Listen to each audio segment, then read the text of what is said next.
Problem को solve करिए। Simple AP की प्रॉब्लम है। अब बोला है 20th term from the end of the progression.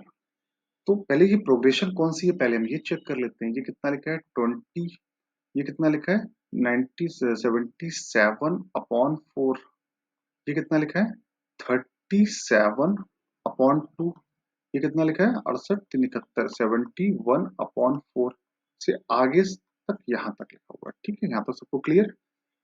अब हम इसको लिख सकते हैं 20 को लिख सकते हैं, वी कैन राइट लाइक 80/4, 77/4, 74/4, 71/4 से लेकर -129 तो यहाँ पे क्लियर दिख गया कि हाँ भाई ये एपी है, ये भी एपी।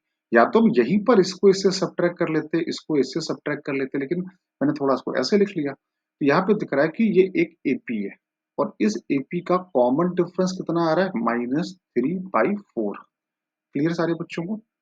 अब इस एपी का क्या पूछा गया 20th term from the end, and से 20th तक। तो अगर हम इसी सीरीज को उल्टा करके लिखते हैं 129 1/4 से लेकर कहां तक 80/4, उसको मैंने रिवर्स ऑर्डर में लिख दिया। तो अब ये भी एक एपी रहेगी, लेकिन चूंकि रिवर्स ऑर्डर में लिखा है तो कॉमन डिफरेंस कितना हो जाएगा 3/4। समझ में आया? जो वैल्यू पहले -3/4 थी, अब वो वैल्यू क्या हो जाएगी, वो वैल्यू हो जाएगी आपकी 3/4 हो जाएगी। आई होप सबको यहाँ तक क्लियर है। अब क्या करना पड़ेगा बेटा, अब इस सवाल को आगे यहाँ पर, अब ये एपी, अब बिगिनिंग से 20th टर्म निकाल लो। तो T20 बराबर क्या होता है A plus n-1 into D।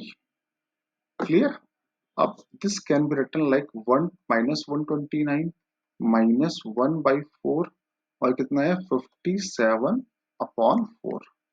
अब इसको थोड़ा सिंप्लीफाई कर लो, -129 तो ये आया 56/4, तो ये आ गया 14 और ये कितना आ गया -115। This is the answer. तो it is very simple question. ये क्वेश्चन सबसे पेपर में 1 मिनट के अंदर सॉल्व होना चाहिए।